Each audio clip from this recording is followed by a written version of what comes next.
pun mengerti melanggarkan hati yang telah satu untuk dirimu.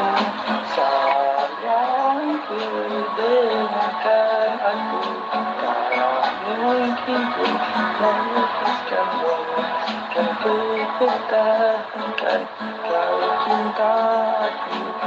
Semua air matang akan berhenti di bawalah cintaku bersamamu,